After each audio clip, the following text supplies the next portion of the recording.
নবীজি ঘরে ঢুকছেন আম্মাজান আয়েশা সিদ্দিকার ঘরে। ও ভাই, নবীজি ঘরে ঢোকার পরে মা বলতেছেন, ইয়া রাসূলুল্লাহ, আমার জন্য একটু দোয়া করে দেন। আমাদের অনেক বক্তারা এমন বলে যে বিবি বললেন স্বামী গো, কোন বিবি নবীজিরে স্বামী গো বলে ডাক দিতেন, সবাই বলতেন ইয়া রাসূলুল্লাহ। তো ডাক দিচ্ছেন, ইয়া রাসূলুল্লাহ, কি আয়েশা, আমার জন্য একটু দোয়া করে দেন। নবীজির মুড ভালো দেখছেন, মুড যখন ভালো দেখছেন তো বললেন আমার জন্য একটু দোয়া করে দেন। তো নবীজি দোয়া করলেন, আল্লাহুম্মা গফির লি আয়েশা মা কদ্দামাত ওয়া মা আখখারাত ওয়া মা আসররাত ওয়া মা আ'লানাত ওয়া মা আনতা আ'লামু বিহি মিনহা। আল্লাহ তুমি আয়েশারে maaf করে দাও, তার আগের, তার পরের, তার প্রকাশ্য, তার গোপনীয়, আর যা তুমি ভালো জানো সব maaf করে দাও। যখন বলছেন আম্মাজান আয়েশা খিলখিল করে হাসে দিয়েছে। আমার কণ্ঠ দুর্বল দেখে আপনারা একটু সুবহানাল্লাহ আসতে বললেন, তাই না? একটু জোরে বলেন সুবহানাল্লাহ। আচ্ছা, এখন মা যখন খিলখিল করে হাসে দিয়েছেন, নবীজি বললেন তুমি এত খুশি কেন? খুশি হব না, দোয়া আপনার অব্যর্থ। নবীর দোয়া কি কবুল হওয়ার ক্ষেত্রে কোনো সন্দেহ আছে? নবীজি দোয়া করে দিয়েছেন। আম্মা জান কথার আওয়াজ ছিল না, কথা বন্ধ করতে হবে। আম্মাজান আয়েশা খুশিতে হাসে দিয়েছেন। নবীজি বলেন এত খুশি, খুশি হব না? এমন দোয়া পাইলাম, এরপরে খুশি না হয়ে পারা যায়? নবীজি বললেন, আরে এমন দোয়া তো তুমি চাওয়ার কারণে তোমার জন্য করছি, আর আমার কিয়ামত পর্যন্ত আনেওয়ালা উম্মতের জন্য আমি এমন দোয়া নিয়মিত করি। তাই বললাম জৈসে নবী বৈসি উম্মত, নবী যেমন উম্মত হতেন। নবী আমার আপনার কেমন? ওই যে এক মুরব্বীর মাথা নিচের দিকে থাকবে না, মাথা থাকবে এই দিকে। বুড়া জোয়ান, ছোট বড়, যুবক, শিশু, কিশোর, সবার চোখ এই দিকে থাকবে। মেরে মোহতারাম ভাইও, আমার নবীজির শাগরেদ ছিলেন একজন, বয়স মাত্র 5 বছর। কয় বছর? 5 বছর। বুখারী শরীফে আসছে, আমি কোনো গাল গল্প শুনাইতেছি না, বুখারী শরীফে আসছে যে এক সাহাবী, তার নাম মাহমুদ ইবনুর রবি। এ বাবারা, তোমরাও বসে পড়ো, সুর শুনতে চাইও না, এমনি একটু গল্প স্বল্প শোনো। বুড়াকালে তো বুড়ারা গল্পই করে না, আমি একটু গল্প করি। যে এক সাহাবী নাম মাহমুদ ইবনুর রবি, আপনারা নিষেধ করে আওয়াজ যেন না আসে। নাম মাহমুদ ইবনুর রবি। উনি কি বলেন শুনুন। আকালতু মাজ্জাতান মাজ্জাহান নবী সাল্লাল্লাহু আলাইহি ওয়াসাল্লাম ফি ওয়াজহি ওয়া আনা ইবনু 5 সিনিন। আমার মনে আছে নবীজি কুলি করে আমার মুখে মারছেন, দেখাইতেন ছাত্রদেরকে যে কুলি করে আমার মুখে মারছেন, আমার মনে আছে। তখন আমি কত বড় জানো? কত বড়? ওয়া আনা ইবনু 5 সিনিন, তখন আমি 5 বছরের বেটা। সুবহানাল্লাহ। আর একটু আসতে বলেন আপনারা সুবহানাল্লাহ। মনে হয় যেন আমি রংপুরে ওয়াজ করতেছি, তো ব্রাহ্মণবাড়িয়া। আরো জোরে বলেন না সুবহানাল্লাহ। আচ্ছা, জোরে কেন আমি বলাইলাম আপনাদেরকে দিয়ে না, এমনি না। ডাইনে বামে কেউ তাকাইেন না, দৃশ্য যা দেখার আমি একা একা দেখি, আপনারা শুধু আমারে দেখেন, যদিও কালা, কিন্তু কিছুক্ষণের জন্য এইদিকে তাকাই থাকে। একদিন রাত্রে নবীজি পরিদর্শনে বের হয়েছেন, তাহাজ্জুদের নামাজ কে কেমনে পড়ে দেখবেন। তো প্রথমে গেছেন আবু বকর সিদ্দিকের বাড়ির দিকে। আবু বকর সিদ্দিকের বাড়ির দিকে যাবেন না কেন? তার সাথে এমন সম্পর্ক যে নবুয়তের আগের থেকে নবীজির সাথে বন্ধুত্ব, এবং নবুয়ত প্রাপ্তির পরে নবীজি ভাবলেন দাওয়াতটা আগে আবু বকরেরই দেই। খাদিজাতুল কুবরা তো দাওয়াত ছাড়াই মুসলমান, মনে মনে ভাবলেন যে আবু বকরের দাওয়াতটা আগে দিয়ে আসি। তো নবীজি ঘর থেকে বের হয়েছেন, আবু বকরের দাওয়াত দিবেন, আমার দিকে দেখে। ঠিক ওই টাইমে আবু বকর সিদ্দিক তার ঘরের থেকে বের হয়েছে, যে দোস্ত যেন কি বলে শুনে আসে। ঠিক যেই মুহূর্তে নবীজি বের হয়েছেন, ওই মুহূর্তে আবু বকর সিদ্দিকও বের হয়েছে। ঠিক মাঝখানে দেখা। নবীজি বলতেছেন, আবু বকর কোন দিক চলছেন? যাইতেছি আপনার বাড়িতে। কেন? কিছু প্রশ্ন ছিল। আবু বকর বলে, আপনি কোথায় চলছেন? যাচ্ছিলাম তোমার বাড়িতে। কেন? আমার কিছু কথা ছিল। আবু বকর যাইতেছেন নবীজির বাড়িতে কিছু প্রশ্ন নিয়ে। নবীজি যাচ্ছেন আবু বকরের বাড়িতে দাওয়াত নিয়ে, মাঝখানে দেখা, ঠিক মাঝখানে দেখা। আর যারা হজে গেছেন তারা দেখছেন আবু বকর সিদ্দিকের বাড়ির ওখানে মসজিদ হয়েছে, মসজিদ আবু বকর। আর ওখান থেকে নবীজির বাড়ি বর্তমানে হাইটে যাইতে 8-10 মিনিট লাগে, আর সেই সময় হয়তো 20-30 মিনিট লাগতো, উঁচা নিচা ধাদরা খাদরা। তো মুখোমুখি দেখা। তো নবীজি বললেন, তার বাড়ি যাওয়ার কি দরকার, প্রশ্ন করো। আবু বকর সিদ্দিক নবীজির চেহারার দিকে তাকাইছে,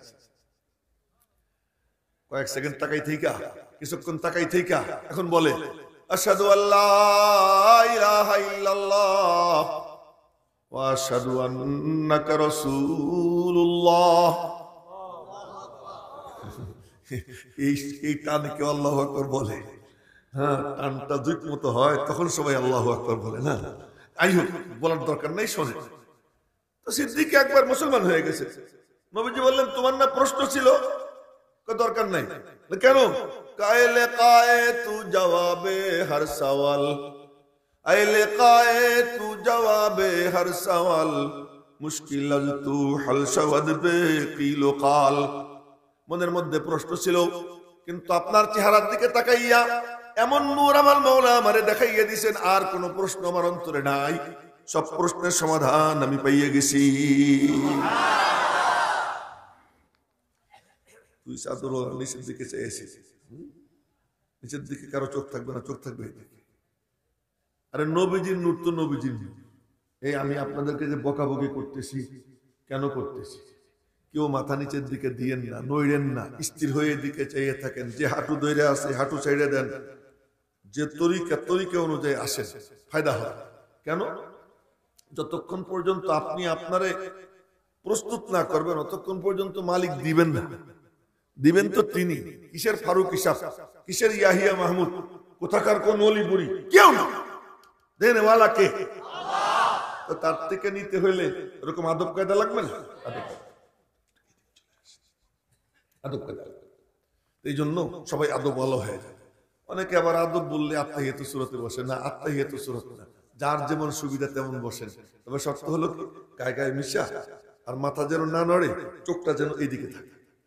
এই এতটুকু কাজ আপনারা করবেন, বাকিটা আল্লাহ করবে ইনশাআল্লাহ। আপনারা আপনাদের কাজ করবেন। তো বলতেছিলাম, এবার আবু বকর সিদ্দিক। আরে আবু বকর সিদ্দিকের কথা বাদ দেন, নবীজির নূরের কথা বাদ দেন। নবীজির এক উম্মতি 1300 বছর পরে দুনিয়াতে আসছে। কত বছর? 1300 বছর পরে। এই যে মাদ্রাসা, এই মাদ্রাসার মা দারুল উলুম দেওবন্দ। ওই দারুল উলুম দেওবন্দের শাইখুল হাদিস ছিলেন আল্লামা আনোয়ার শাহ কাশ্মীরি রহমতুল্লাহ আলাইহি। রেল স্টেশনে দাঁড়ায় বসে, তখন তো আর ইলেকট্রিসিটি ছিল না। তো এক হিন্দু হ্যারিকেন উঁচা করে ওনার চেহারা দেখছে। এখনো আল্লাহু আকবার কইতেছেন, চেহারা দেখছে। চেহারার দিকে কতক্ষণ তাকাই থেকে বলে কি, মৌলভীজি মুঝে কালিমা পড়া দো। মৌলভী সাহেব আমাদের কালিমা পড়াই দেয়। তো আল্লামা আনোয়ার শাহ কাশ্মীরি তারা কালিমা পড়াই দিচ্ছে। কালিমা পড়াই দেওয়ার পরে ওর বন্ধুরা বলতেছে, কি করলি? মুসলমান হয়ে গেলাম। কেন? बोले मुझे उनके चेहरे में इतना नूर नजर आया, इतना नूर नजर आया, मुझे यकीन हो गया उनका रब सच्चा है, उनका दीन सच्चा है, इसलिए मैं मुसलमान हो गया। এ যদি হয় দীর্ঘ 1300 বছর পরে আসার পরে ওনার এক উম্মতের চেহারা এমন নূর, তাহলে নবীজির চেহারায় কেমন নূর ছিল, কেমন নূর ছিল। মেরে মোহতারাম ভাইও, আমরা তো এখন আসলে হুঙ্কার দেই, পাওয়ার নাই। হ্যাঁ, রহ গয়া নুসমে আযা रूह बेलाली न रही, फलसफा रह गया मगर तलकीन गजाली न रही। সুর আছে, কায়দা করে কথাও বলি, কিন্তু ভিতরে পাওয়ার নাই। যদি পাওয়ার থাকতো, বলছিলাম গল্প করবো, গল্পই করি, এই ডাইনামে তাকাবি না, চোখের দিকে থাকি না। যদি পাওয়ার থাকতো কি হইতো? এক পাদ্রী আসছে, আমাদের এক বুজুর্গ হযরত শাহ আব্দুল আজিজ মুহাদ্দিসে দেহলভী রাহমাতুল্লাহ আলাইহির কাছে। শাহ আব্দুল আজিজ মুহাদ্দিসে দেহলভী রাহমাতুল্লাহ আলাইহির কাছে এসে বলে, এই যে এতক্ষণের গল্প বলতেছি, যে আপনারাও ফকির, আপনাদের ইসলামও ফকির, আপনাদের কোরআনও ফকির, আপনারা দুর্বল, আপনাদের মসজিদও দুর্বল, আপনাদের কোরআনও দুর্বল, আমাদের বাইবেল শক্তিশালী, আমরা শক্তিশালী, আমাদের গির্জা শক্তিশালী বলছে। যখন এই কথা বলছে হুজ্জাতুল্লাহি ফিল আরদ, আল্লাহর পক্ষ থেকে ইসলামের হক্কানিয়তের দলিল ধরা পৃষ্ঠে, শাহ আব্দুল আজিজ মুহাদ্দিস দেহলভী বললেন, আমার মালিকের কালামরে তুই দুর্বল বললি, তোদের কোন গির্জা শক্তিশালী দেখা। তো বলছে যে আমাদের দিল্লির ওই গির্জা শক্তিশালী। শাহ আব্দুল আজিজ মুহাদ্দিস দেহলভী দিল্লি থাকতেন, এই জন্যই ওনার নাম দেহলভী। তো শাহ আব্দুল আজিজ মুহাদ্দিস দেহলভী রহমাতুল্লাহ আলাইহি বললেন, কি তুই আমার মালিকের কালামকে দুর্বল বললি? বল দিল্লিতে তোদের কোন গির্জা শক্তিশালী। তো দেখাইছে ওই গির্জা শক্তিশালী, চল আমি যাব। এবার শাহ সাহেব চলছেন, ওনার পিছনে শত শত মুসলমান, ওই পাদ্রী যাচ্ছে, তার পিছনে শত শত খ্রিস্টান। উনি ওই গির্জার সামনে দাঁড়িয়ে বললেন, দেখ আমার মালিকের কালামের পাওয়ার দেখ। বলে ফেলেন একবার আল্লাহু আকবার, গুনাহ তো আর হবে না, গুনাহ তো হবে না। আল্লাহু আকবার বললে যদি কবুল হয়ে যায়, আল্লাহ যদি কবুল হয়ে যায়, কমপক্ষে আমল নামায় 70টা নেকি লেখা হয়ে যায়। আল্লাহ এখন গির্জার সামনে গিয়ে আমরাও তো তিলাওয়াত করি। গতকাল ওই ময়মনসিংহ নেত্রকোনার কেন্দ্র এক মাহফিলে গেছি, আমি বসে রয়েছি, আমার পাশে এক বক্তা তিলাওয়াত করতেছে, কানে হাত দিয়ে এমন টান টান দিয়ে, তারপরে আবার এমন করে, আমি নামটাম নিব না, এমন করে, মানে আপনারা একটু আমার ই দেন, পাম দেন, টান একটা দিয়ে সবাই আমার কি করেন, পাম দেন, পাম দিতে আল্লাহ বলে ওঠে না, এটা তো হলো পাম দেওয়া না। এটা হলো হিন্দুস্তানে পাকিস্তানে আছে, কবিতা এক একটা বলে, আর বলে কি, তার মানে ওয়াহ ওয়াহ বলে, আমাকে বলো ওয়াহ ওয়াহ। তো বলতেছে, আমি দেখি এই যে তেলাওয়াত করতেছে, সেও কাঁপে, চেয়ারও কাঁপে, স্টেজও কাঁপে, কিন্তু মানুষ এমনি বসে নড়ে চড়ে কিচ্ছু না, যে যার মতো বসে। আর শাহ আব্দুল আজিজ মুহাদ্দিস দেহলভী রহমাতুল্লাহ তিনি বললেন, আয় দেখ আমার মালিকের কালামের পাওয়ার কি আমি দেখাই। এবার গেছেন গির্জার সামনে দাঁড়াইছে, দাঁড়াইয়া গির্জার দিকে আঙ্গুল উঁচু কইরা তিনি তেলাওয়াত করছেন অর্ধেক আয়াত, লাউ আনজালনা হাদাল কুরআন আলা জাবাল, লাউ আনজালনা হাদাল কুরআন আলা জাবালিল লারাআইতাহু খাশিআম মুতাসাদ্দিআম মিন খাশিয়াতিল্লাহ।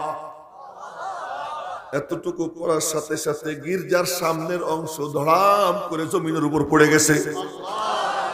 বলেন না আল্লাহু আকবার বলার টাইম তো এখন মুসলমানরা সবাই বলে উঠছে আল্লাহু আকবার, আর পাদ্রী আর খ্রিস্টানরা হাউকাউ চিল্লা চিল্লি শুরু করছে। হযরত শাহ সাহেব বললেন, চিল্লেস কেন, অপেক্ষা কর, আরেকবার তেলাওয়াত করব, বাকিটাও জমিনের সঙ্গে মিশে যাবে। হুঙ্কার আছে, পাওয়ার নেই। সুর আছে কিন্তু ভিতরে সেই নূর নেই। সুর আছে, নূর নাই। হুঙ্কার আছে, পাওয়ার নাই। চিৎকার আছে কিন্তু দিলের মধ্যে আসর করার মতো ওই রকম পাওয়ার নাই, যে কারণে আজ আমাদের অবস্থা এমন। যে কথা বলতেছিলাম সেই কথার দিকে ফিরে যাই। কথা খালি ছড়াই যায়, কথা বলতে গেলে কথা ছড়াই যায়, আপনারা কিছু মনে করেন না, এটা আমার বদ স্বভাব। যাই হোক, তো মানুষ এমন, এই উম্মত এমন। দাউদ আলাইহিস সালামের উম্মত জাবুরকে ধ্বংস করে দিছে, মুসা আলাইহিস সালামের উম্মত তাওরাতকে শেষ করে দিছে, ঈসা আলাইহিস সালামের উম্মত ইনজিলকে লন্ডভন্ড করে ফেলেছে। আমার নবীজির উম্মতি কয় কি, আরে আমার নবীর দাঁত ভাঙ্গা দিন, আমার নবীর দাঁত ভাঙ্গা দিন, তার কপালের সাইড দিয়ে লোহার রিং ঢুকা দিন, তার পেটে পাথর বাঁধা দিন, তার চেহারা রক্তাক্ত হওয়া দিন, পাথরে পাথরে সারা শরীর ক্ষত বিক্ষত হয়ে গেছে, রক্তাক্ত হয়ে গেছে। সেই দিন সুমাইয়ার লজ্জা স্থানে বর্ষা বিদ্ধ করা দিন, বেলালে হাবশির বুকের উপরে গরম পাথর চাপা দিয়া তার চামড়া পোড়ানো ওই দিন, বলে সেই দিন আমাদের চোখের সামনে নষ্ট হবে, তা হইতে দিব না। রিক্সাওয়ালা রিক্সা চালায়, ওখান থেকে কিছু বাঁচাইয়া মাদ্রাসায় এনে দিয়া যায়। এই উম্মত, তাই দেখতেছি যে কেমন উম্মত কেমন নবী, এই কথা বলতেছে। জাইসা নবী ওইসি উম্মত, নবী যেমন উম্মত। ও মাঝখানে ওই কথা তো পরে বাদ পড়ে যাবে। বলতেছিলাম না নবীজি জোরে কেন বলতে বললাম, মনে আছে না? বলবো নাকি ওইটা বাদ দিয়ে দিব? আচ্ছা, তো মৌলানা হাসতেছে যে হুজুর মনে হয় আজকে লম্বা বয়ান করবে, ভাবসাবে মনে হইতেছে আর কি, ওনার মানে হাসি দেখে মনে হইল এমন না, কিছুক্ষণ কথা বলবো। তো বলতেছিলাম, এই সোনামণি পিছনের দিক চাইও না, চোখ সবার দিকে থাকবে। আমি কিন্তু সবার দিকে তাকাবো, আমার নবীজিও সবার দিকে তাকাই থাকে, চেহারা দেখে দেখে কথা বলতেন এবং সংশোধনী দিতেন। এমনে বসো, এমনে তাকাও, মনোযোগী হও, আলা, এসব সুন্নত। সুন্নত হ্যায় মেরে পেশ নজর কলবো মে আল্লাহ, सुन्नत है मेरे पेश नजर कल्बों में अल्लाह, रोजा मेरी आंखों में है, काबा मेरे दिल में। अल्लाह के দেখানো যায় না, নবীজিকে লুকানো যায় না। আল্লাহ থাকেন ভেতরে, নবীজি থাকেন বাহিরে। আল্লাহ থাকেন লুকাইয়া, নবীজি থাকেন ভাইসা। যে তার উপরে নবীজিকে আইনে ফেলায়, আল্লাহ পাক তার ভেতরে এসে হাজির হয়ে যায়। আল্লাহকে পাওয়ার সহজ তরিকা কি? বলে নবীজিরে তোমার উপরে নিয়ে আসো, তোমার সুরত নবীজির সঙ্গে মিশাও। সুবহানাল্লাহ, সুবহানাল্লাহ। তো বলতেছিলাম, এবার নবীজি আবু বকরের সাথে কেমন সম্পর্ক তাই বলছে, কেমন সম্পর্ক। তো আবু বকর মুসলমান হয়ে গেছে, এই জন্য ভাবলেন তো দেখি আমার বন্ধু কেমনে পড়ে তাহাজ্জুদ নামাজ। তো গেছেন আবু বকর সিদ্দিকের বাড়িতে।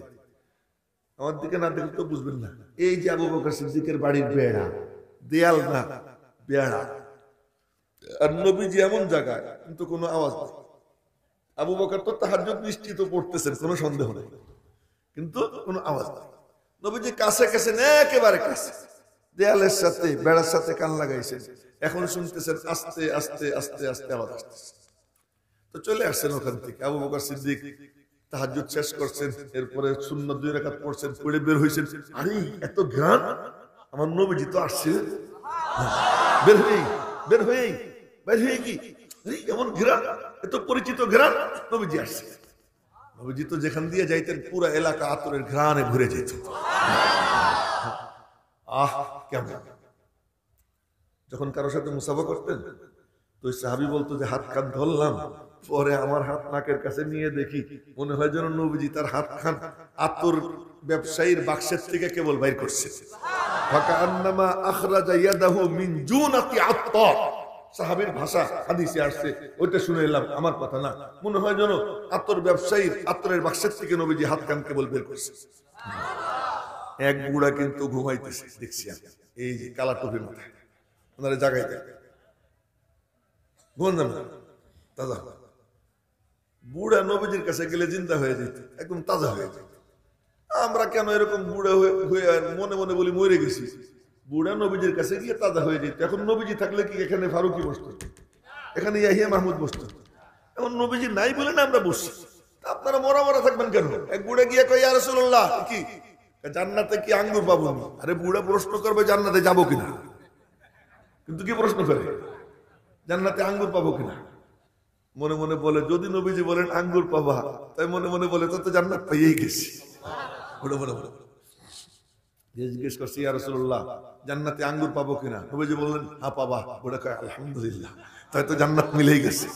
এখন পাল্টা প্রশ্ন, ইয়া রাসূলুল্লাহ, আঙ্গুরের ছড়া কত বড় হবে? এখন আঙ্গুর কেমন হবে, কেমনে খাবো, এই জল্পনা কল্পনা তার মনের মধ্যে। আঙ্গুরের ছড়া কত বড় হবে? নবীজি বললেন, তুমি একটা কাক এখানে ছেড়ে দাও, ওই কাকটা টানা 1 মাস উড়বে, 1 মাস পরে তার উড়া যেখানে শেষ হবে, একটা জান্নাতের আঙ্গুরের ছড়া এত বড় হবে। বুড়া কয় কি, এই মুখ দিয়ে খাবো কেমনে? অত বড় ছড়া আঙ্গুরে একটা মটকার মতো হবে, এই মুখ দিয়ে খাবো কেমনে? নবীজি বললেন, আরে বুড়া, তুমি এতটুকু থাকবা না, তোমার আব্বা আদমের মতো আল্লাহ তোমার 130 ফিট লম্বা বানাই দিবে। তাহলে ঠিক আছে।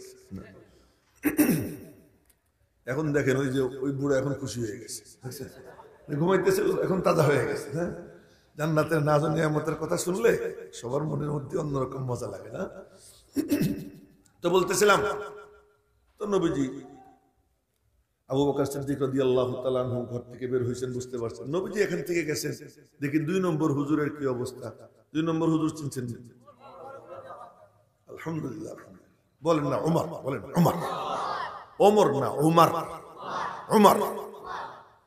হযরত ওমরের নাম যখন এসে যায় কিছু আমি বলি, কেন বলি? আম্মাজান আয়েশা সিদ্দিকা বলেছেন, মনে রাখবেন সবাই, আম্মাজান আয়েশা সিদ্দিকা রাদিয়াল্লাহু আনহা বলেছেন, যাইয়িনু মাজালিসাকুম বিযিকরি ওমর, তোমরা তোমাদের মজলিসকে ওমরের আলোচনা দিয়ে সাজাও। যে মজলিসে ওমরের আলোচনা হয়, যেখানে ওমরের জিকির হয়, ওখানে আল্লাহ পাক ইনসাফ জিন্দা করে দেয়। দুনিয়ায়ে আদালত মে তেরা নাম রহেগা, दुनियाए अदालत में तेरा नाम रहेगा, फारूक तेरे इस नाम से इस्लाम रहेगा। হযরত ওমর ফারুক রাদিয়াল্লাহু তাআলা আনহু, এজন্য ওনার নাম আসলে আমার কইতে একটু মজা লাগে তাই বলতেছি। হযরত ওমর রাদিয়াল্লাহু তাআলা আনহু ওনার বাড়ির দিকে গেছে, আমার দিকে দেখে, এই প্যান্ডেলের শেষ মাথায় হযরত ওমরের বাড়ি, আর নবীজি কথার কথা এমন জায়গায় শুনতেছেন গম গম আওয়াজ। দুই তিনজন আল্লাহু আকবার বলে আস্তে চাইপে গেছে, ভুল হয়ে গেল কিনা, আর বাকিরা তো বলেই নেই। দেখছেন তামাশা, আল্লাহু আকবার বলা কোনো ভুল না সওয়াবের কারণ, তো বলে ফেলেন আল্লাহু আকবার, সমস্যা কি? আর একটা মজার ব্যাপার হলো, এখন যে আল্লাহু আকবার বলবে, এই আওয়াজ যদ্দূর যাবে অদ্দূর পর্যন্ত কীট পতঙ্গ, পাক পাখালি, জীবজন্তু, গাছপালা, তরুলতা, জিন এবং ফেরেশতা যা যা আছে সব আপনাদের সুরে সুর মিলাবে, আর ওদের যত সব আল্লাহ পাক আপনাদের আমলনামায় দান করে দিবেন। তো পাক পাখালি কয়টা, গাছপালা কয়টা গুনতে পারবেন না? হ্যাঁ, তাহলে কোনো লাভ না ক্ষতি?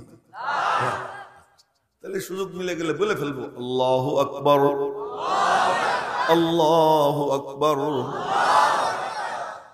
এই দোকানদার বের হও, এই ওই যে দোকানদারকে বের হইতে কাও কিন্তু, হ্যাঁ দোকানদার বের হবে কিন্তু, এক্ষুনি বের হও তুমি।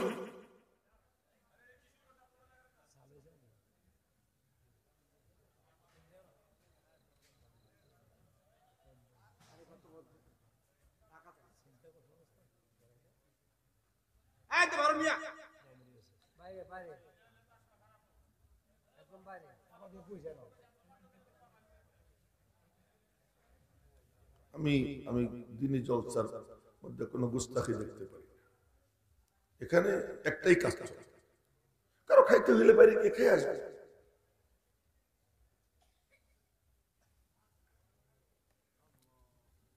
তো বলতেছিলাম যে হযরত ফারুক আজম রাদিয়াল্লাহু তাআলা আনহু বাড়ির থেকে নবীজি দূরে গম গম আওয়াজ হচ্ছে, নবীজি চলে আসছে। ফজরের নামাজ বুড়ারা কি বাসায় পড়তেন না মসজিদে পড়তেন? মসজিদে পড়তেন। আর দুই বুড়াই তো নবীজির শ্বশুর, দুজনে কি নবীজির শ্বশুর। তো আমার শ্বশুর হয় কেমনি? সুবহানাল্লাহ। একদিন নবীজি বললেন, আবু বকর বসা, ওমর বসা, উসমান বসা, আলী বসা, আরো সাহাবীরা বসা। তো নবীজি বললেন, আমার কাছে তিনটা জিনিস খুব পছন্দ। সাহাবীরা বলে, ইয়া রাসূলুল্লাহ কি কি? এক নম্বর হলো আতর, খুব পছন্দ। দুই নম্বর পছন্দ ভালো খাবার। তিন নম্বর পছন্দ নেককার বিবি। ব্যাখ্যায় যাব না, শুধু এতটুকু বলি, নবীজি এই কথা বলছেন। আবু বকর সিদ্দিক বলে, ইয়া রাসূলুল্লাহ আমারও তিনটা পছন্দ। তোমার তিন পছন্দ কি? আমার এক নম্বর পছন্দ, সারাক্ষণ মনে চায় আপনারা চাইয়ে চেয়ে দেখি। সুবহানাল্লাহ। আন-নাজরু ইলা ওয়াজহি, এক নম্বর পছন্দ আন-নাজরু ইলা ওয়াজহি, সারাক্ষণ মনে চায় আপনারা দেখতে থাকে। এই জন্য আবু বকর কি করতো জানেন?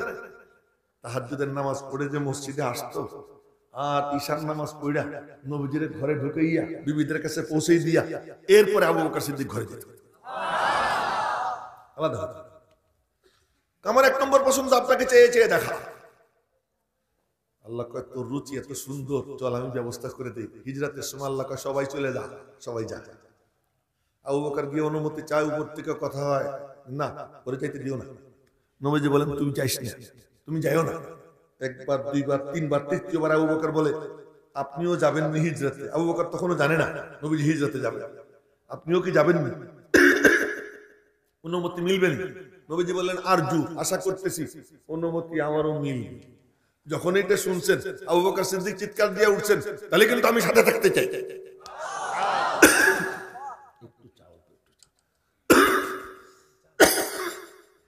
নবীজি বললেন আমিও তো সাথে রাখতে চাই, এই জন্যই তো জামাত দেয়নি। সবাই চলে যায়, দুই বন্ধু একসাথে যায়, গর্তের মধ্যে ঢোকে,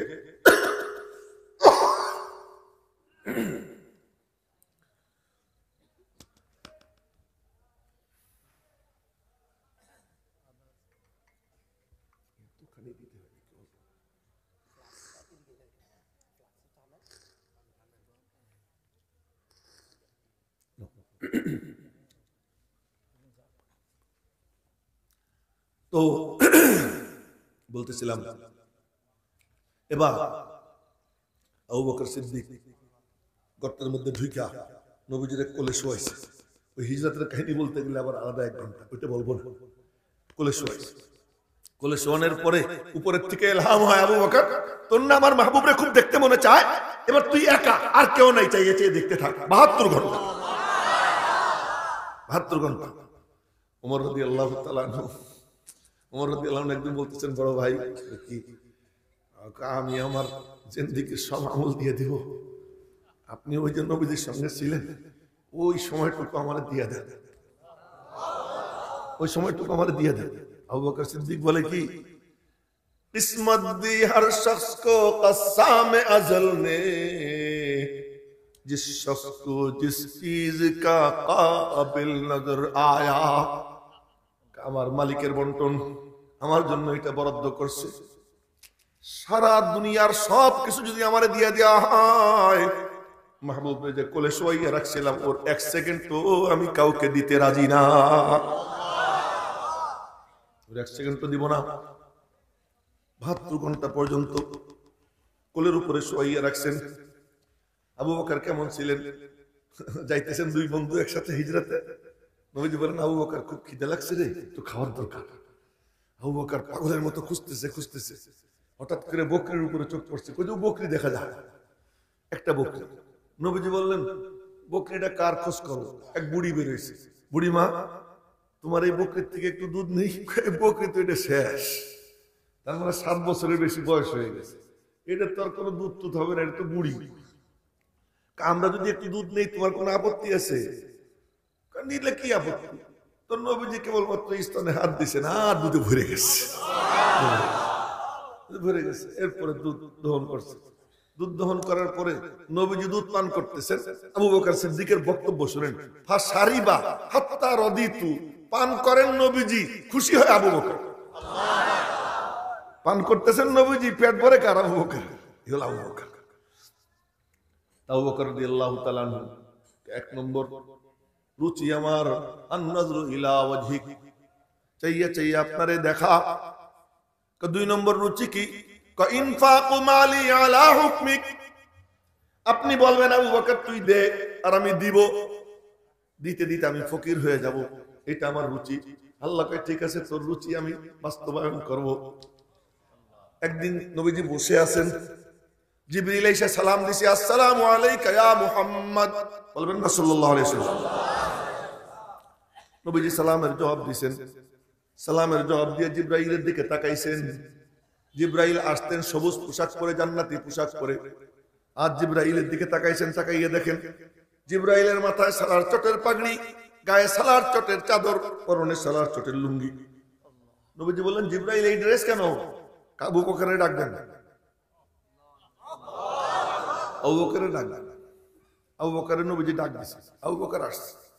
এখন চাইয়ে দেখেন জিবরাইলের যে ড্রেস, আবু বকরের সেম ড্রেস। একবার চোখ আবু বকরের দিকে যায়, একবার চোখ জিবরাইলের দিকে যায়। জিবরাইল বলে চাইয়ে চেয়ে কি দেখেন? আমি একা না, 7 আসমানের ফেরেশতারা আবু বকরের রঙে রঙিন হয়ে গেছে। নবীজি বলেন জিবরাইল কেন আসছো? আল্লাহ পাক আবু বকরের সালাম জানাইতেছেন। কে সালাম জানায়?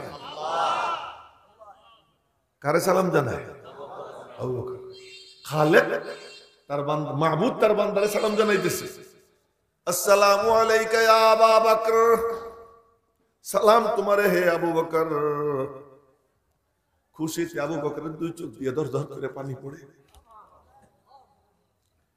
আল্লাহকে তো আর ওয়ালাইকা সালাম বলা যায় না, মালিকের জন্য তো কোনো দোয়া হয় না, দোয়া তো মখলুকের জন্য হয়, বান্দার জন্য হয়। আবু বকর সালাম পাইয়া এজন্য জান্নাতীদেরকে আল্লাহ পাক সালাম দিবেন, সালামুন আলাইকুম তিবতুম ফাদখুলুহা খালিদিন, সালামুন কাওলাম মির রাব্বির রহিম। আল্লাহ পাকের সালাম জান্নাতীরা পাবে। নামাজের মধ্যে আল্লাহ পাকের পক্ষ থেকে সালাম, আসসালামু আলাইকা আইয়ুহান নাবিয়্যু ওয়া রাহমাতুল্লাহি ওয়া বারাকাতুহু। কিন্তু আবু বকর ওই ব্যক্তি আলাদাভাবে আল্লাহ পাক বলতেছেন, আসসালামু আলাইকা ইয়া আবু বকর, হে আবু বকর তোমারে সালাম। আবু বকর খুশিতে বাগবাগ, আনন্দে দুই চোখ দিয়ে পানি পড়ে। জিব্রাইল বলে কথা শেষ হয় নাই, কথা আরো বাকি। বলে কি বাকি? বলে মালিক জানতে চাইছেন সালার চটগাই দিয়ে কি আবু বকর নারাজ হইছেনি, ওর মন খারাপ হইছেনি? আবু বকর সিদ্দিক বলে মালিক বলো কি?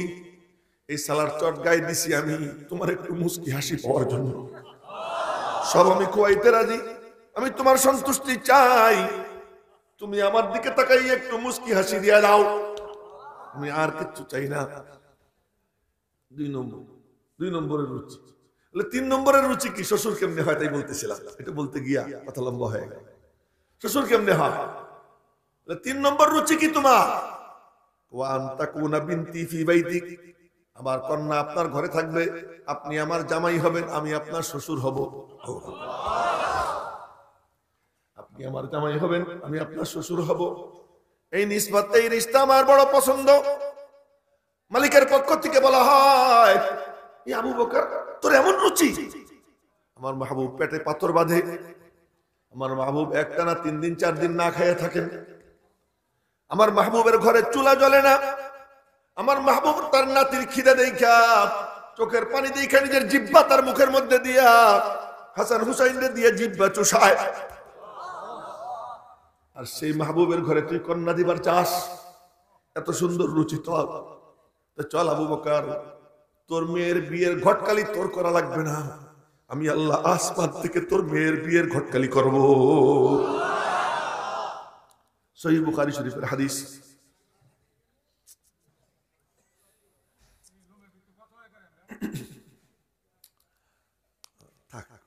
আমি তো প্রথম আসছি, আমার তো চেনেই না সবাই, এজন্য এরকম কিছু হবে হোক, আর আমি যাতে না শুনি।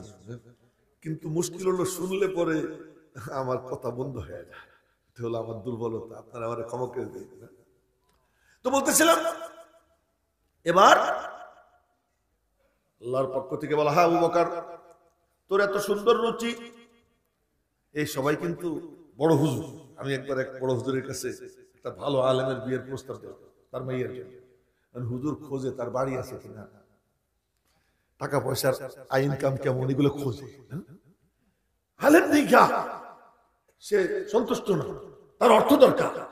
আর সিদ্দিক একবার বলতেছে, আমি জানি আমার মেয়ে কি থাকবে, না খেয়ে থাকবে, আমি জানি আমার মেয়ে খেজুরের এক টুকরা খেয়ে 3 দিন কাটাবে, কিন্তু কিন্তু আমি চাই আমার মেয়ে জান্নাতে নবীজির আঙ্গুল ধরে যাক।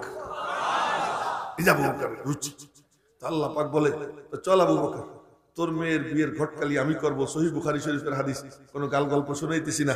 নবীজি বলেন, স্বপ্নে দেখি স্বর্ণের পাত্রে রেশমি রুমাল দিয়ে ঢাকা পাত্র আইনে আমার জিবরাইল বলে কি দেখেন তো কি? আর নবীজির স্বপ্ন এটা কি? এটা হলো এমনি জায়গা জায়গা দেখলে যা, স্বপ্নে দেখলেও তা। হ্যাঁ, স্বপ্নে দেখলেও তা। নবীজি ঘুমাইতেন, বলতেন যে চোখ শুধু বন্ধ হইতেছে কিন্তু আমি ঘুমাইতেছি না। তানামু আইনায়া ওয়ালা ইয়ানামু কলবি, আমার চোখ ঘুমায়, আমার কলব ঘুমায় না। এই জন্য নবীজি ঘুমাইলে ওযু নবীজির ভাঙতো না, ওযু ভাঙতো না, ঘুমের দ্বারা নবীজির ওযু ভাঙতো না, কারণ নবীজি হুশে আছে। নবীজি কি না বেহুশ না, আমরা তো ঘুমাইলে নাট বল্টু ঢিল হয়ে যায়। এই জন্য 1 সেকেন্ড যদি 2 সেকেন্ডও ঘুমায় ওযু ভেঙে থাকে, ওযু ভেঙে। তো নবীজি স্বপ্নে দেখতেছে, স্বপ্নে দেখি, আবার স্বপ্ন দেখতেন রাত্রে, সকালবেলা ফজরের নামাজ পড়লে পড়তেন এই স্বপ্ন দেখছি। এই স্বপ্নের বিবরণ দিতেন না। স্বপ্নে দেখলাম স্বর্ণের পাত্র রেশমি রুমাল দিয়ে ঢাকা। জিবরাইল বলে একটু খুলে দেখেন না। খুলে দেখি অপরূপ সুন্দরী এক রমণীর ছবি, এখন আমার দিকে দেখেন। নবীজি বললেন, আমি বললাম ইয়াকু হাযা মিন ইনদিল্লাহ ইউনজিহি, যদি এটা আল্লাহর পক্ষ থেকে হয়ে থাকে আল্লাহ যেন কইরা দেয়, তার মানে এই মেয়েটারা যদি আল্লাহ আমার সাথে বিয়ে দিবার চায় তাহলে যেন দিয়ে দেয় স্বপ্নের মধ্যে। একবার দ্বিতীয় দিন আবার দেখি একই স্বপ্ন, দুই দিন দেখলাম, পরে লক্ষ্য করে দেখি এই মেয়েটার কারণ আবু বকরের মাইয়া আয়েশার ছবি। এই জন্য যখন আয়েশা সিদ্দিকার বিরুদ্ধে যখন নাকি মুনাফিকরা অভিযোগ করলো, লম্বা কোরআনে কারীমের আয়াত 10 আয়াত নাজিল হয়েছে, আর হাদিস এত বড় হাদিস ওই সম্পর্কে, বুখারী শরীফ এত বড় হাদিস, ইফকের হাদিস। তো যখন এই ঘটনা ঘটলো, নবীজি মসজিদে মিটিং ডাকলেন। মিটিং ডেকে সাহাবীদেরকে বললেন, আমার একটু পরামর্শ দাও তো, তোমরা কি করতে পারি। অনেকে অনেক পরামর্শ দিল। হযরত আলী দাঁড়িয়ে বললেন, ইয়া রাসূলুল্লাহ, এই খামাখা এটা নিয়ে এত দুশ্চিন্তার কি আছে, মাইয়ের কি অভাব আছে? আয়েশা ছাড়া কত মাইয়া আছে, নিসাউ সিওয়াহা কাসীর, আয়েশা ছাড়া কত মেয়ে আছে, আপনার পদচুম্বন করার জন্য একটা মেয়ের নিয়ে এত ভাবনার কি দরকার? হযরত ওমর দাঁড়াইছেন, ইয়া রাসূলুল্লাহ, কি আয়েশারে কি আপনার ঘরে আপনি আনছেন না আল্লাহ পাঠাইছেন? ওমরের প্রশ্ন, আয়েশারে কি আপনার ঘরে আপনি আনছেন না আল্লাহ পাঠাইছেন? আপনার মসজিদে আনছেন না আল্লাহ পাঠাইছেন? নবীজি আসমানের দিকে আঙ্গুল দিয়ে বললেন, আল্লাহ পাঠাইছেন। হযরত ওমর কি বলে দেখেন, তাহলে আয়েশার ব্যাপারে ফয়সালা দেওয়ার আপনি কে? নবীজির বলতেন, আয়েশার ব্যাপারে ফয়সালা দেওয়ার আপনি কে? আপনার ঘরে আয়েশারে যে পাঠাইছে যে মালিক, ফয়সালা উনি। নবীজি বললেন, ওমর তুমি আমার সমস্ত দুশ্চিন্তা দূর করে দিয়েছো। আয়েশা যাকে আল্লাহ পাক নিজে পাঠাইছেন নবীজির ঘরে, কেন? আবু বকরের রুচি যে আমার মনে চায় আনতাকুনা বিনতি ফি বাইতি, আমার কন্যা আপনার ঘরে থাকবে, আপনি আমার জামাই হবেন, আমি আপনার শ্বশুর হব। এই নিসবত, এই রিশতা আমার কাছে বড় পছন্দ। আল্লাহ পাক আবু বকরের রুচির কদর করছে। এই যে আবু বকর শ্বশুর হয়, আবু বকর কি হয়? শ্বশুর। তো বলতেছিলাম শ্বশুর কেমনে হইল? ফজরের নামাজ দুইজন জামাতের সাথে পড়তে গেছেন, মনে আছে কি বলছিলেন? ভুলে যান না কিন্তু, দুইজন ফজরের নামাজ জামাতের সাথে পড়তে গেছে, আবু বকর ওমর, দুইজন নবীজির শ্বশুর। তবে আবু বকরের বয়স নবীজির থেকে 2 বছর কম, আর ওমরের বয়স 12 বছর কম।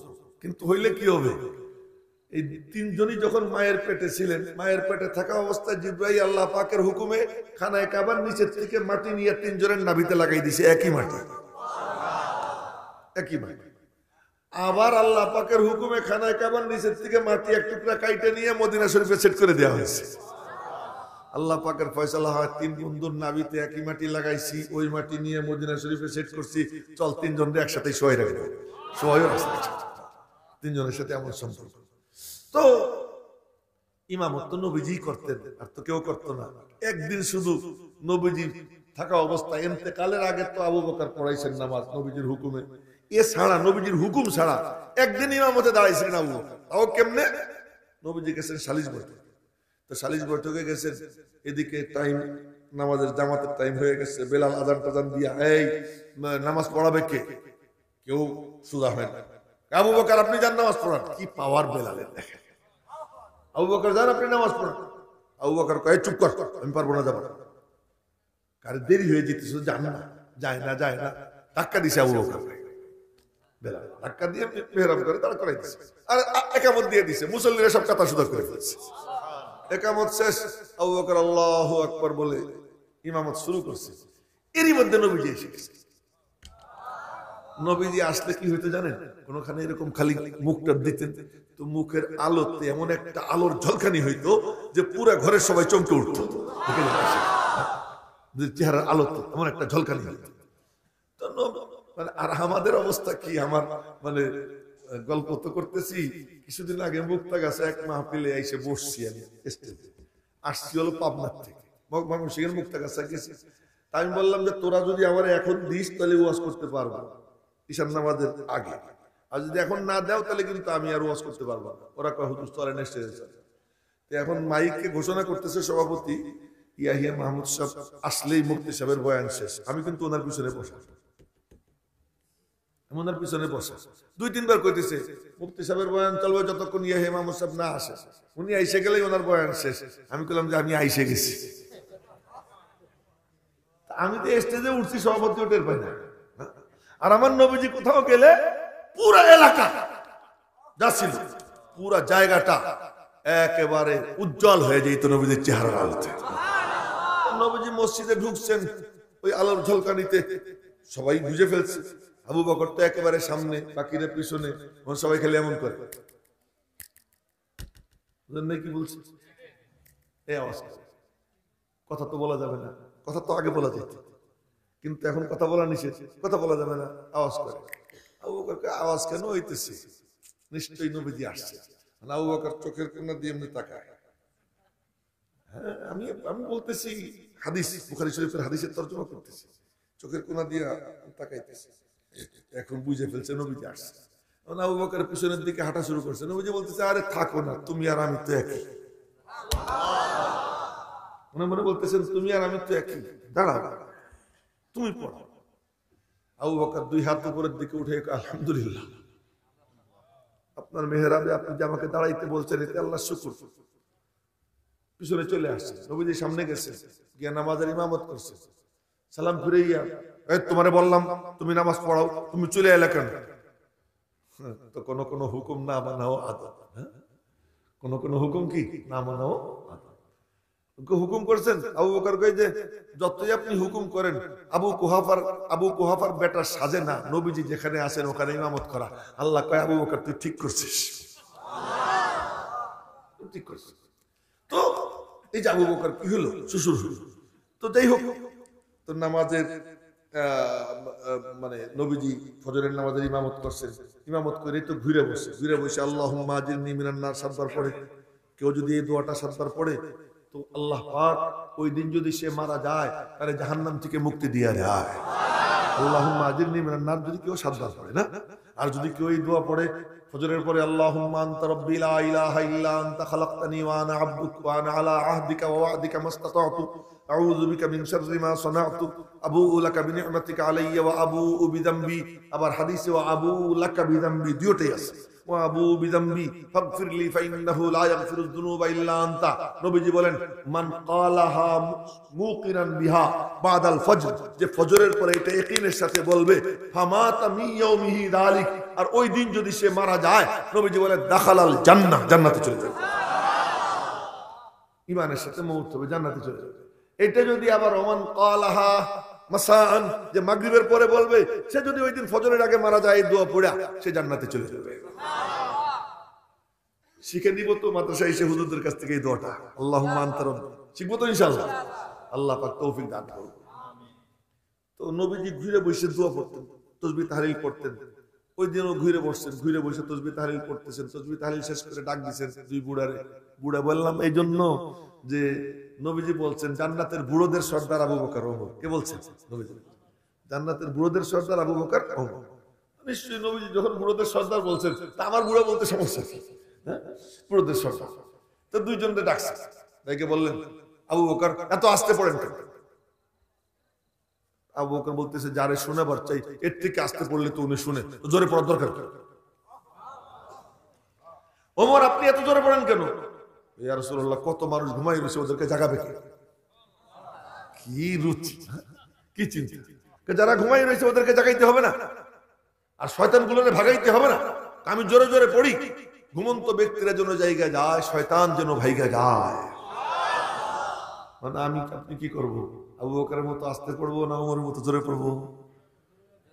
আমি জবাব চাইছি, আমি জবাব দিব, জবাব আমি দিব। নবীজি বলেন, আমি বলতেছিলাম, নবীজি বলেন, আসহাবি কান্নুজুম বিআইহিম ইকতাদাইতুম ইহতাদাইতুম। আমার সাহাবীরা নক্ষত্র তুল্য, যাকে তোমরা ফলো করবা তার বরকতে হেদায়েত, তার বরকতে জান্নাত। যদি আস্তে বলো আবু বকরের অনুসরণ হয়, এটাও হেদায়েত, এটাও জান্নাত। আর যদি জোরে বলো ওমরের অনুসরণ হয়, এতেও হেদায়েত, এতেও জান্নাত। তবে তুমি চিন্তা করো তোমার সমাজের অবস্থাটা কেমন। আমি বলতেছি, আমি চিন্তা করি সমাজের অবস্থা কেমন। তাকাইয়া দেখি ওই দিক থেকে কুত্তায় ঘেউ ঘেউ করে, ওই দিক থেকে শুয়ার হা করে আসে, ইসলামকে গিলে খাবে। ওখান থেকে নাস্তিক মুরতাদ ওরা হা করে আসে, কিভাবে ওলামায়ে কেরামের গলা টিপে ধরা যায়। ইহুদি খ্রিস্টানের এজেন্ট এনজিওরা সারাক্ষণ চেষ্টায় আছে কিভাবে কোরআনে কারীমের আলো নিভিয়ে দেওয়া যায়। এই চতুর্দিক থেকে যখন এইভাবে ইসলামের দুশমনরা হা করে আসে, বলে তখন কি তুমি মিনমিন করবা না ওমরের মতো জোরে জোরে বলবা সুবহানাল্লাহ? ওমরের মতো জোরে জোরে বলবা আল্লাহু আকবার? আমি তো জোরে জোরের কথা বলতেছি, আমারই জোর নাই। মনে মনে বলতেছি আপনার নিজেরই তো জোর নাই। কিছুক্ষণের জন্য আর কি নাই, এখন একটু দুর্বল হয়ে পড়ছি, সময় মতো জোর এসে যাবে ইনশাআল্লাহ। তো বলতেছিলাম, তাই একটু বলছি যে জোরে সোরে বলবেন সুবহানাল্লাহ, আলহামদুলিল্লাহ, লা ইলাহা ইল্লাল্লাহ, আল্লাহু আকবার। তো বলতেছিলাম জैसे নবী वैसी উম্মত, মনে আছে কি বলছিলাম?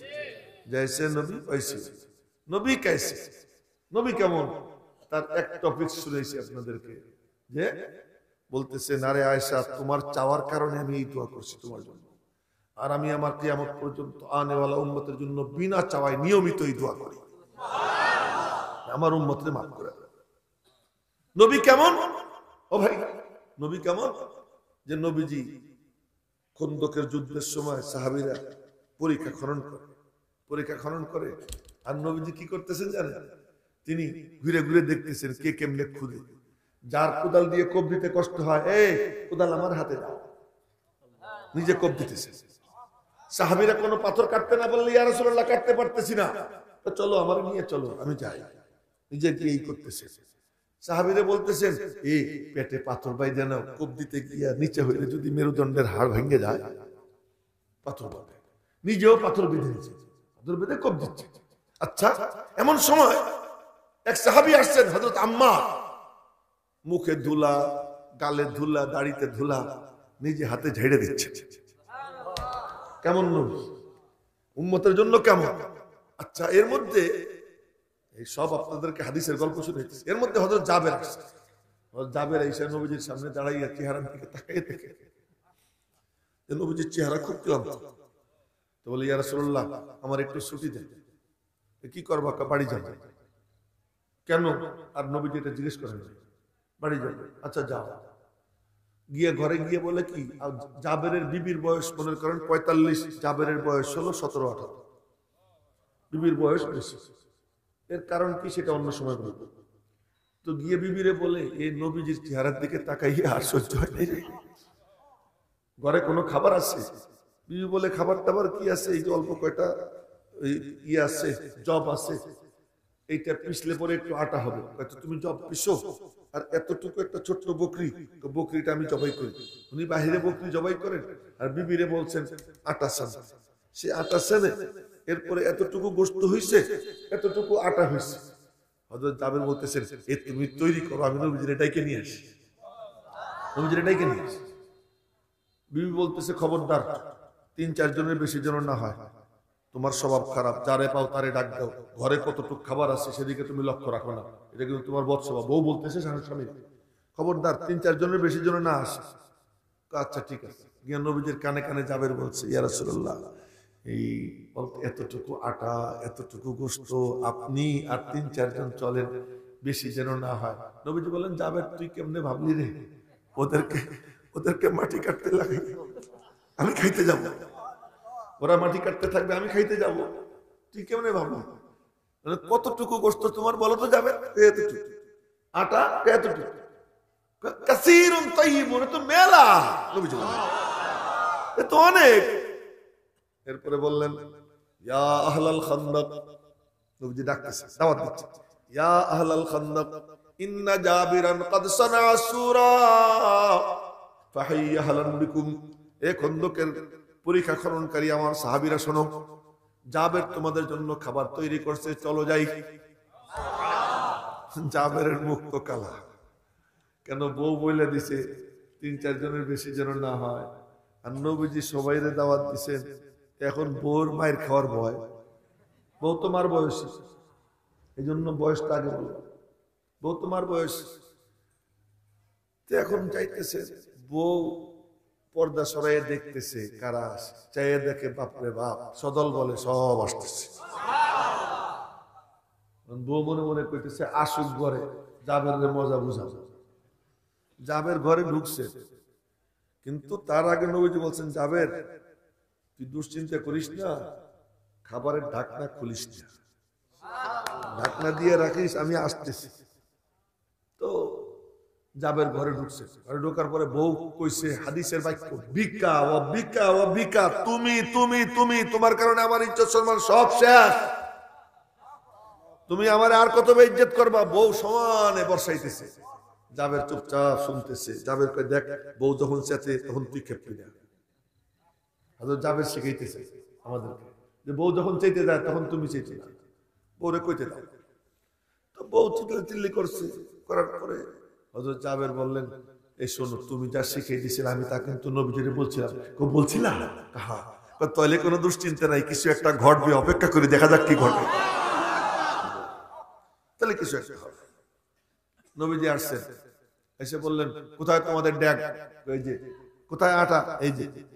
এবার আটার ঢাকনা তুললেন, বরকতের দোয়া পড়লেন, থুতু দিলেন, ঢাকনা উঁচু করলেন, গোশতের ওখানে একটু বরকতের দোয়া পড়লেন, থুতু দিলেন, দিয়া তাই বলে আবার আমাদের কোন হুজুরের জন্য থুতু না যায়।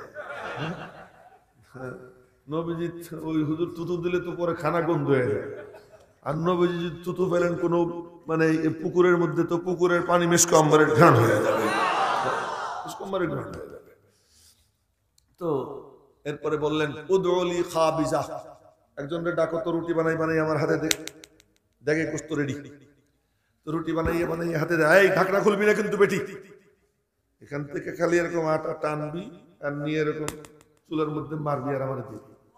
তো এবার সে রুটি বানাইতেছে আর দিচ্ছে।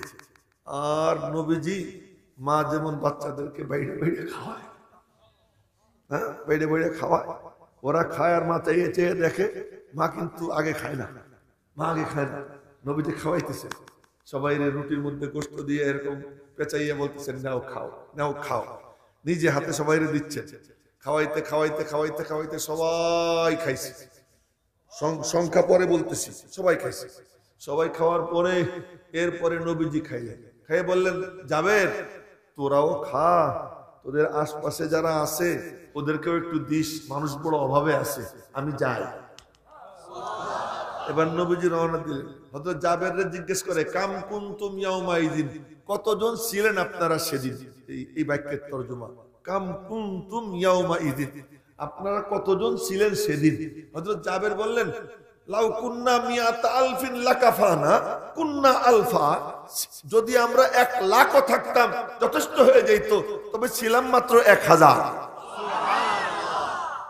1,000 খেয়ে চলে গেছে। হযরত জাবের বলেন, ডেগের ঢাকনা উঁচু করে দেখি, ইন্নাল বুরমাতা লাতাগিতু কামা হিয়া, সানা আটার ঢাকনা উঁচু করে দেখি, ওয়া ইন্নাল আজিনা লা ইউখবাজু কামা হুয়া, ঢাকনা উঁচু করে দেখি গোশত যেমন ছিল তেমন টকবক করে ফুটতেছে, একটুও কমে নাই। সানা আটা যেমন ছিল তেমন পড়ে রয়েছে, একটুও কমে নাই। বলতেছিলাম, নবী কেমন উম্মতের জন্য না, নবী কেমন উম্মতের জন্য। এরপরে সাহাবীরা পরীক্ষা খরণ করে, আর নবীজি বলেন, মালিক পেটে পাথর বাইদা এরা কোদাল দিয়ে মাটি কাটতেছে তোমার দ্বীনের জন্য, আমি আর কি করতে পারি? জান্নাত থেকে কোন নাজ নিয়ামত দুনিয়ায় নামাইয়া ওদেরকে খাওয়ানোর কোন জজবা আমার নাই। আমি তোমার দরবারে ফরিয়াদ করি। বলি, কি ফরিয়াদ?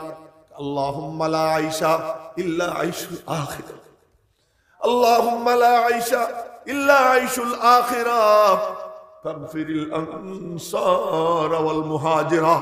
মালিক, দুনিয়ার জীবন আমাদের কোনো জীবন না, আখিরাতের জীবনই জীবন। তোমার দরবারে ফরিয়াদ, আমার এই মুহাজির আনসার বন্ধুদেরকে তুমি মাফ করে দাও। জैसे নবী वैसी উম্মতি, নবী যেমন উম্মতিও তেমন। নবীজি বদর যুদ্ধে রওনা হয়েছেন, হবেন। এই দেখে, जैसे নবী वैसा সাহাবী, जैसे নবী वैसी উম্মতি। বদর যুদ্ধে রওনা হবেন, হঠাৎ করে যাবেন, বললেন পরামর্শ দাও, পরামর্শ দাও। আবু বকর বললেন, চলেন যাই। বললেন, পরামর্শ দাও। ওমর বললেন, চলেন আল্লাহর নামে যাই। নবীজি বললেন, পরামর্শ দাও। হযরত মিকদাদ বললেন, এত পরামর্শ চাওয়ার কি আছে? আপনি জানেন আমরা কারা? বলে, কারা? আমরা আপনার সামনে থাইকা, পিছনে থাইকা, ডাইনে থাইকা, বায়ে থাইকা, চতুর্দিক থেকে আপনার গায়ে একটা ফুলের টোকাও পড়তে দিব না। আপনার চতুর্দিকে থেকে যুদ্ধ করব। আপনি যদি বলেন আমাদেরকে সমুদ্রে ঝাঁপ দিতে, সমুদ্রে ঝাঁপ দিব।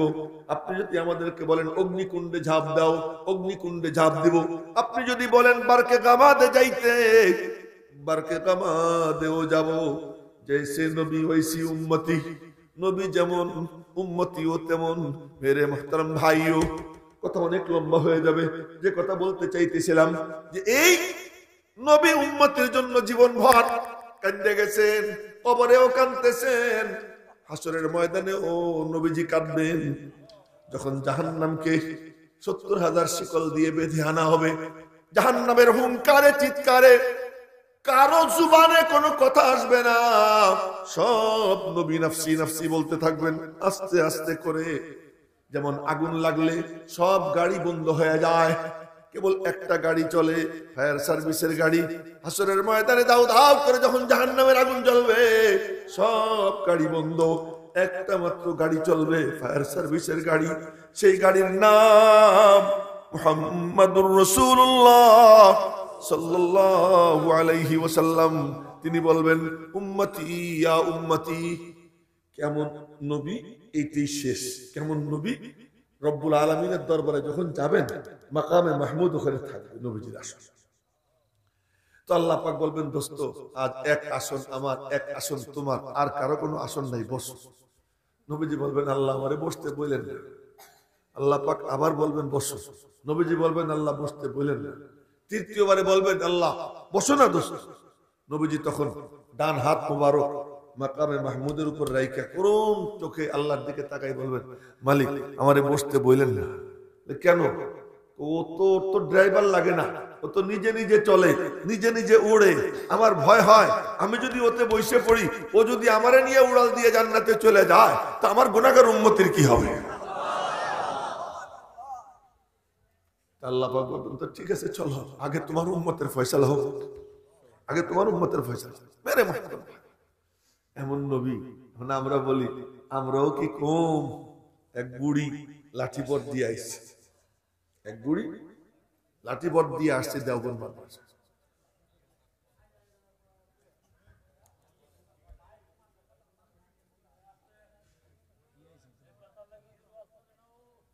আস্তে আস্তে লাঠি বট দিয়ে দিয়ে আসছে দেওবন্দ মাদ্রাসা। তো দেওবন্দ মাদ্রাসা আইসা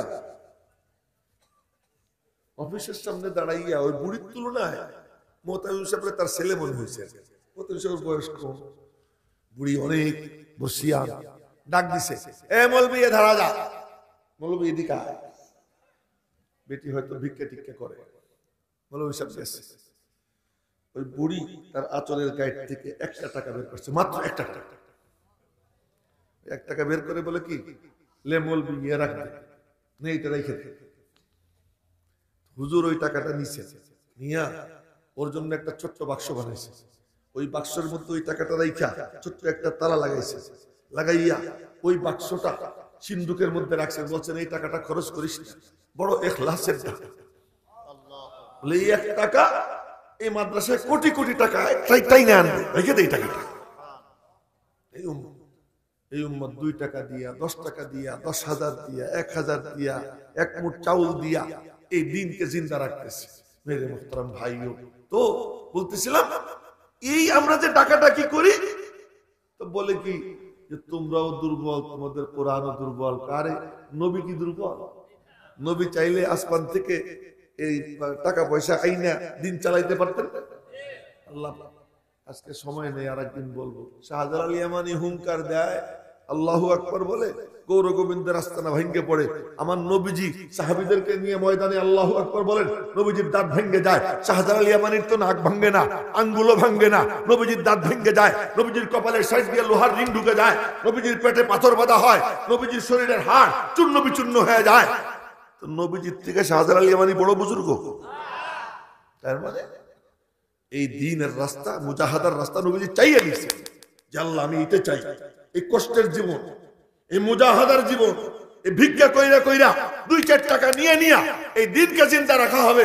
আর এই উম্মত 2-4-10 টাকা দিবে, 100 টাকা দিবে, 1000 টাকা দিবে, যার যেমন সামর্থ্য আছে দিবে।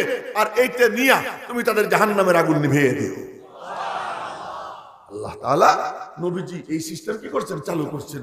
এটা অনেক একটা ঊর্ধ্বের কথা বলছি, এই কথার ব্যাখ্যা বিশ্লেষণ করতে গেলে এটা অনেক কঠিন ব্যাপার, অন্য কোনো দিনের জন্য রাখলাম। তাই বললাম যে সে নবী হইছি উম্মতি, যেমন নবী তেমন উম্মতি। তাই তো সারা দুনিয়া মেলে নিবেই দিতে চায়, হ্যাঁ, কিন্তু দেখা যায় মাদ্রাসার সঙ্গে শুধু বাড়তেই থাকে, হাফেজের সংখ্যা বাড়তেই আছে, আলেমের সংখ্যা বাড়তেই আছে।